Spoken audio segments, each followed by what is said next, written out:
Hey there, guys. All right, today we are back with some more overly sarcastic productions. This time onto India. I don't think we done really any Indian myths. Is this our first miscellaneous myths for India that I've watched? It might be. Huh? Anyways, Krishna. We'll see if I'm pronouncing that right. I have a God, I cannot speak today. Track record of mispronouncing things in these miscellaneous myths series. So we'll see. But I have a feeling I probably pronounced that better than I did any Welsh words in the past. Before we dive in, make sure you go and check out the links in the description box below. Make sure to join the Discord. That would be the best one to join, because we got to build a community, talk to each other. Yeah, share some history books, share some history memes, maybe share some art you've made. Oh, you can do it all. Yeah. Anyways, let's dive in. So you might have heard that Krishna is kind of a really big deal in Hinduism. Simultaneously, the god of love and compassion, the That's Krishna? Yeah, I've heard of them. 8th avatar of Vishnu, and the supreme god Svayam Bhagwan, he's got a lot going on. As with most things in Hinduism, aka the oldest still living religion in the world, Krishna has a lot of different interpretations and no single universally agreed upon God, it hurts my brain just looking at this. Canon. And even by the standards of Hinduism, Krishna... Alright, so the several arms was messing with my brain. But this is messing with my brain more.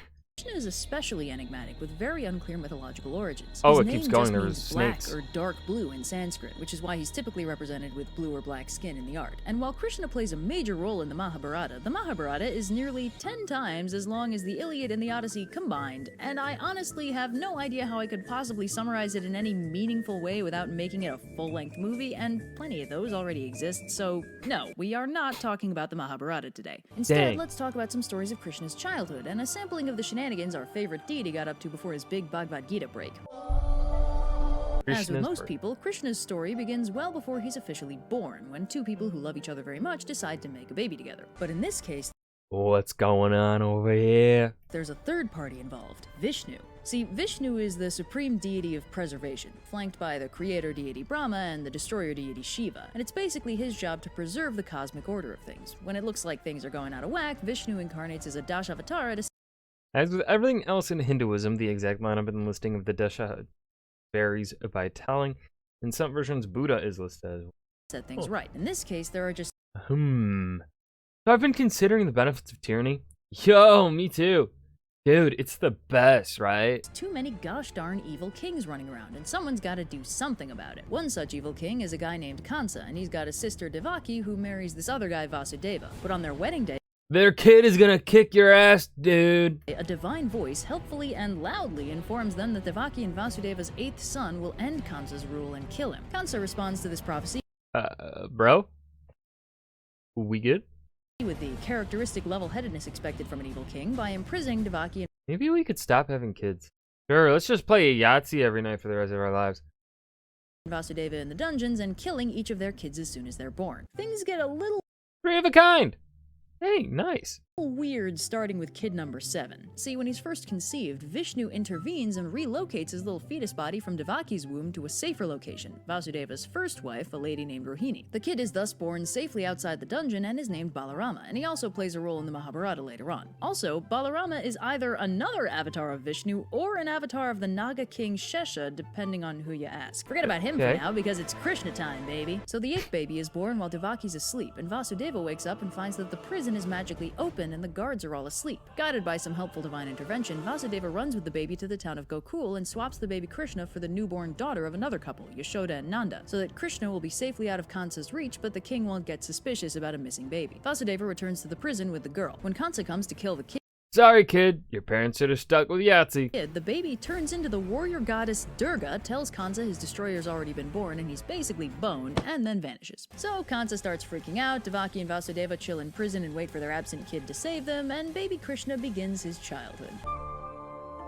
So Krishna is an amazing best baby ever born. Delightful baby, and everybody instantly loves him. They actually throw him a full-on party just for being so great. But not everyone's having a good time, as back in his castle of evil, Kansa's stressing over his prophesied destroyer. He knows he's out there somewhere, but he doesn't know where, so he decides to hedge Oh, sure, man. I got nothing else going on. his bets and conscripts the help of a monstrous demon called Putana to have her kill all the newborn children in his kingdom, anyone under 10 days old. Putana's always down for a little infanticide, so she gets to it. And of course, when she arrives in Gokul, all anyone's talking about is this amazing new baby everybody loves. So Putana transforms into a beautiful young woman to avoid Oh no, she's hot. suspicion and asks if she can see the baby, and then asks if Oh, what a sweet less than 10 days old little guy. maybe she could breastfeed the baby.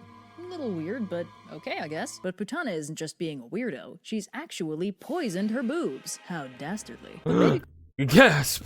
Krishna doesn't die. Instead, Putana starts feeling kinda woozy, because as it turns out, Krishna's skipping the milk and going straight to drinking Putana's life force. Yet another reason why babies are terrifying. Putana What the fuck? freaks out and tries to shake him off, even reverting to her true form to try and scare him, but Krishna is determined to get a good meal in, and Putana full-on dies. So that's Krishna's first foray into using What his the phenomenal fuck? cosmic powers to eat stuff he probably shouldn't. Next up, dirt. What? What, you thought I was joking? So Balarama and the other kids are eating fruit off the trees, but Krishna is an itty-bitty toddler and can't reach the fruit. So instead of being left out, he starts eating mud. Balarama runs to tell Yashoda that Krishna's eating mud, and when she tells Krishna to open his mouth and show her, he reluctantly does. And instead of the expected small number of baby teeth and large amount of dirt, Yashoda sees the entire universe. I think that's when you close the toddler's mouth and walk away. I agree, Red. So Krishna continues. Wait, did that say discovers capitalism?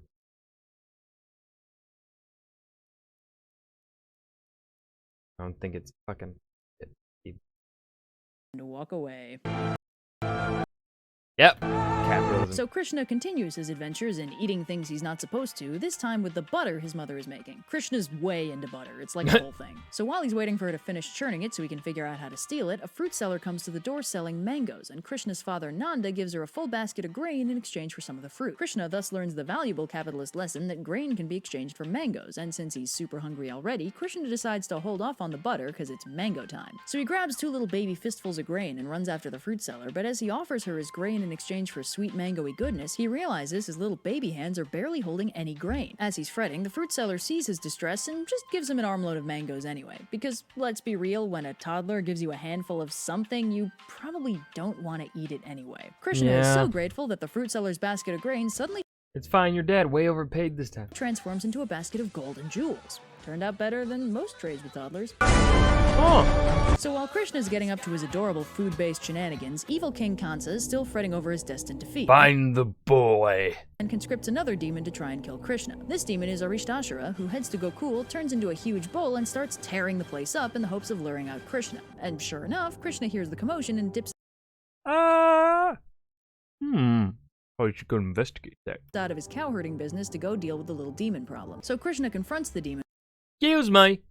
Are you lost? bull, throwing out a couple insults for flavor, and when the demon gets mad and charges, he catches him by the horns and throws him. They do this dance a couple more times until Krishna breaks off one of his horns and the demon is defeated. As the bull demon dies, it turns into a god, Thanks for freeing me from my cursed existence. Happy to help. who explains he was turned into a demon because he accidentally disrespected his guru, but now that Krishna's killed him, he's been released from the cycle of rebirth and has attained lasting peace. Yay! Kansa should try hiring bad guys that don't secretly want to die. So Kansa keeps sending demons to kill Krishna, and it keeps not working, and eventually he's at the end of his rope and decides if you want someone killed right, you kill him yourself. Or rather, you get him in a wrestling ring with two unbeatable wrestlers and have them kill him themselves. So Kansa arranges a great big wrestling festival thing and invites the now teenaged Krishna and Balarama to attend. Of course, this quickly becomes the Everybody Loves Krishna festival, like most events Krishna attends, so he's having a pretty good time in spite of the whole evil tyrant king situation. So this wrestler, A new foe has appeared. Chanura. Nura is a really big guy, and even though you're not supposed to kill your opponents in these wrestling matches, he's so big and strong that he often kills them anyway just by pinning them down. And on Kansa's orders, he goes to challenge Krishna so he can accidentally kill him too. But even though he keeps taunting Krishna, trying to goad him into the ring with him, Krishna's got that kind of supremely indestructible chill that comes from being the flawless living incarnation of a vast and powerful deity, and Chanura's not having any luck getting under his skin. Although when he insults Krishna's dad, And your dad sucks. Perish. Krishna takes it as a matter of greater honor and agrees to wrestle with him. Meanwhile, a second champion wrestler, Mushtika, tries to taunt Balarama into the ring, which works immediately because Balarama has no chill and also he instantly breaks Mushtika's neck. Chanura barely has time to wonder if he possibly made a mistake before Krishna breaks his neck. Wait, you thought this would be hard? This is Krishna we're talking about. So Fair. Kansa freaks out and Face me, child of prophecy! draws his sword, but that obviously doesn't do him much good, and Krishna kills him too, thus Oh. fulfilling the whole prophecy dealio and officially fixing everything. Krishna then goes That on to was have easy. a long and fulfilling life of making sure the right kings are on the right thrones, hanging out with the Pandava brothers, and duplicating himself so he can bang 16,000 princesses at the same time. Sit Nice. down, Aphrodite. There's a new love god in town, and he's got you beat on sheer numbers. I'm still standing So here's there. something neat. Everything is in Krishna, and Krishna is in everything. As explained in the Bhagavad Gita, Krishna is himself and also the entire universe. So he did not just duplicate himself 16,000 times. He banged himself 16,000 times. Than I ever Some did. heroes struggle with their flaws. Some gods are almost human in their emotional outbursts and impulsive decisions. And then there's Krishna. Looking Sorry about like the peakiness. I was getting over a cold during a recording. true survivor. And that was Miscellaneous Myths. Miscellaneous Myths Krishna. I hope you guys enjoyed. This was enjoyable. Definitely like getting the I think this definitely was the first actually no, I think we've talked about the Bhagavad before. I think we've done maybe one other Indian mythology here from OSP. But I can't remember what it was. But I hope you guys enjoyed. I certainly did. Remember to hit that like button and subscribe for more. And I will see you guys in the next video. Peace.